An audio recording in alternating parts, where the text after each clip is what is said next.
Essa intro ficou muito boa. E aí, pessoal, estamos aqui em mais um vídeo e dessa vez o trabalho de história que o tema vai ser expansão marítima. E eu estou aqui hoje com o moço Caio. Oi, eu sou o Caio da Silva e estou com meu amigo Henry. E aí, pessoal, para quem não me conhece, eu sou o Henry. Eu vou apresentar o trabalho de história para vocês. E eu vou apresentar aqui os outros tripulantes que não vão estar aqui falando com vocês no início do vídeo, mas vão falar sobre a expansão marítima ao longo do vídeo. Esses membros que vão estar na tripulação que eu vou falar para vocês é o Juan, o Rei Luiz e a Tayla. Eu sou o Fred.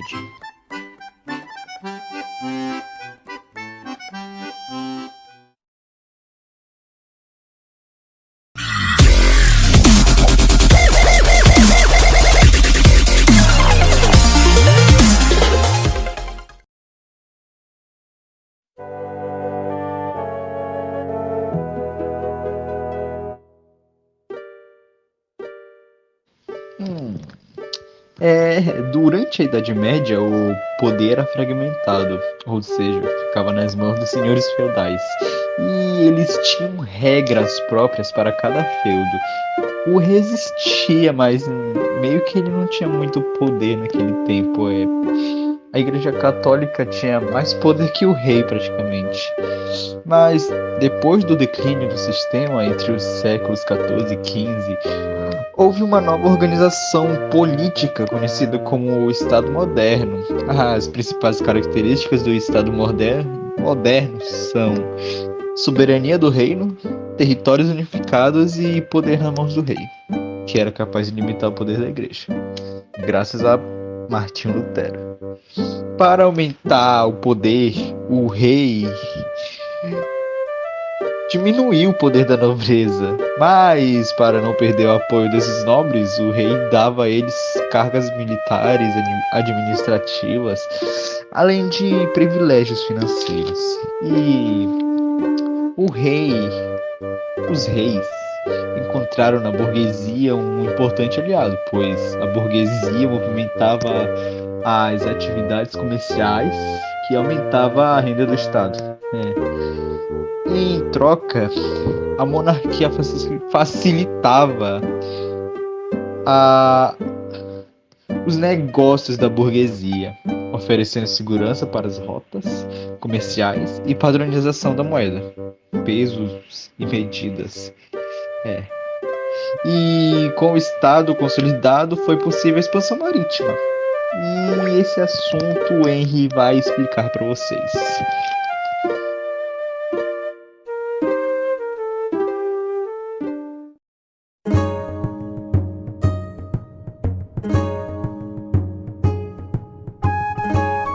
Alguns estados europeus iniciaram a expansão entre o século XV e XVI, mais ou menos. Entre esses estados europeus que inicializaram a expansão eram Portugal e Espanha. Como europeus, né, não pode faltar o dinheiro, então tem motivos para eles quererem fazer essa expansão marítima, essa rota aí. Um dos motivos era procurar metais preciosos aí pelas rotas que eles iriam fazer, ou então levar a fé cristã para aqueles que não conheciam. Então não tinha ali, faltava um negocinho para eles começar a entrar ali, para ter um real motivo para eles quererem. Bem coisa de europeu, levar, não é? E uma das principais buscas que eles queriam fazer era por especiarias.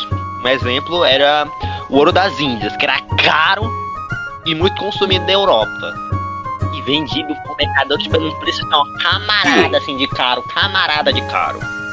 Lá em 1453, a Constantinopla foi governada pelos turcos otomanos. E por causa dos caras,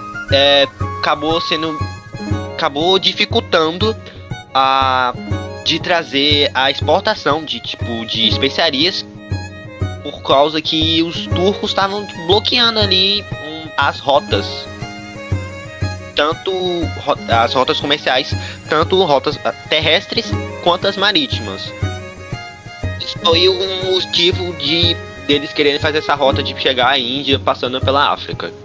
Mas para eles fazerem essas rotas, eles precisariam estar melhor, né? Então eles teriam que usar tecnologias e criar tecnologias novas para poder ajudar eles a chegarem à rota, já que eles não sabiam muito de geografia básica. Eram limitados ali, era um território deles ali, assim. Então, graças aí pros os cara bom aí, que sabe tecnologia aí, chineses, grego, os caras criaram a bússola e o astrolábio. E uma das principais tecnologias criadas na época lá foi um tipo de embarcação monstra, que era a caravela, que tipo, os caras andavam rapidinho ali, graças ao vento, a caravela que era leve e cabia mais pessoas. Até aí tava de boa, os caras tinham tecnologia de alto nível na época, os melhores caras para fazer, os melhores navegadores, mas tinha um pequeno probleminha que tava atrapalhando eles. Os caras tinham medo de mar. Eles escutavam de alguns outros navegadores que, tipo, haviam monstros no mar que atacavam os navios, as navegações que faziam exportações ali.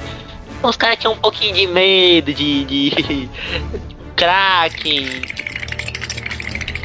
uma sereia, normal. Ou então, mar quente. Imagine o Ceará com água. Nossa senhora! Os caras tinham medo disso. Então... então, esse probleminha deles com o mar dificultava um pouco a rota. Então, eles teriam que perder esse medo deles com essas histórias e navegar. Perdi. Tá bom. Olá a todos, eu me chamo Caio e eu fico com a parte das consequências da expansão marítima. A principal consequência foi a economia. A pulsante revolução comercial foi incentivada e espalhada por toda a Europa. O colonialismo foi a principal fomentadora do mercantilismo na Península Ibérica, sendo que na Espanha isso aparece na forma de metalismo e em Portugal em comércio de gêneros tropicais. A ocupação das colônias americanas é feita num contexto de renascimento comercial, que foi impulsionado pela própria colonização e transformou profundamente a economia europeia. Podemos somar a isso os primeiros movimentos da globalização, já que pela primeira vez houve uma interação dos mercados mundiais. Com esse crescimento econômico, a partir da exploração dos bens coloniais, a Europa começa a desenhar sua hegemonia mundial, a capital acumulada pelos comércios bem coloniais e outras atividades relacionadas como o curso e a escravidão. Foram essenciais para uma coisa que vocês certamente ouviram falar: a Revolução em diferentes medidas em diversos países. A exploração colonial deu enormes lucros, permitindo o desenvolvimento material, técnico, científico nas metrópoles. Naturalmente, maior dominação dos territórios coloniais. Essa hegemonia europeia foi perseguida mesmo depois da chegada às Américas, antes da vinda dos europeus para as Américas. Centros comerciais ficavam justamente na África e na Ásia. Só bora, rapaziada. Agora eu vou falar Vasco da Gama. Vasco da Gama foi um navegador português que ficou famoso por liderar a primeira expedição marítima, que conseguiu chegar às Índias pelo Oceano Atlântico, contornando o Cabo da Boa Esperança na África do Sul, e ele nasceu em Sines, Portugal, por volta de 1469 e morreu em Cochin, em Índia, em 1524. Em 1497, Vasco da Gama partiu de Lisboa com uma frota de 4 navios e ele finalmente chegou a Calicut, na Índia. Em maio de 1498, essa viagem abriu as portas para o comércio dos europeus e a Ásia e ajudou a consolidar o domínio português sobre o comércio de especiarias. Vasco da Gama retornou a Portugal em 1499, onde foi recebido com grande celebração e honrarias pelo rei português Dom Manuel I. Ele fez mais 2 viagens às Índias, em 1502 e 1524, e durante sua carreira exerceu também funções militares e diplomáticas. A importância do Vasco da Gama, a história da navegação e do comércio entre a Europa e a Ásia. Inegável, ele abriu uma rota marítima que mudou a geopolítica mundial e inaugurou a era dos grandes impérios coloniais europeus. Olá pessoal, eu sou o Juan. Eu vou apresentar sobre Pedro Álvares Cabral. Pedro Álvares Cabral foi um dos navegadores portugueses mais proeminentes durante a expansão marítima. Ele ficou conhecido por principalmente liderar a expedição que resultou na descoberta do Brasil. Em 1500, Cabral comandou uma frota de 13 navios para enviar Portugal para encontrar uma rota marítima para as Índias. No entanto, durante a viagem, eles deveriam uma rota planejada devido às correntes marítimas e ventos favoráveis, que acabaram chegando no que é hoje conhecido como Brasil. A expedição de Cabral foi significativa e estabeleceu oficialmente a presença portuguesa nas terras brasileiras. No dia 22 de 1500, a frota encontrou Porto Seguro e realizou o chamado descobrimento do Brasil. Cabral reivindicou as novas terras em nome de Portugal, tomando posse do realizamento dos primeiros contatos com os povos indígenas locais. Após o contato inicial, a expedição continuou seu caminho em direção às Índias, onde enfrentou diversos desafios, perdas, incluindo naufrágios, conflitos comerciais árabes. Desses contratempos, a expedição alcançou o seu objetivo principal, estabelecendo acordos comerciais com as cidades e estados indianos, fortalecendo a presença portuguesa na região. Pedro Álvares Cabral é reconhecido como uma figura importante na expansão marítima portuguesa, estabelecendo dos laços de Portugal e do Brasil a expedição que foi o marco fundamentais da história da colonização do país, mercado de início da colonização modulado do destino do Brasil como uma colônia portuguesa.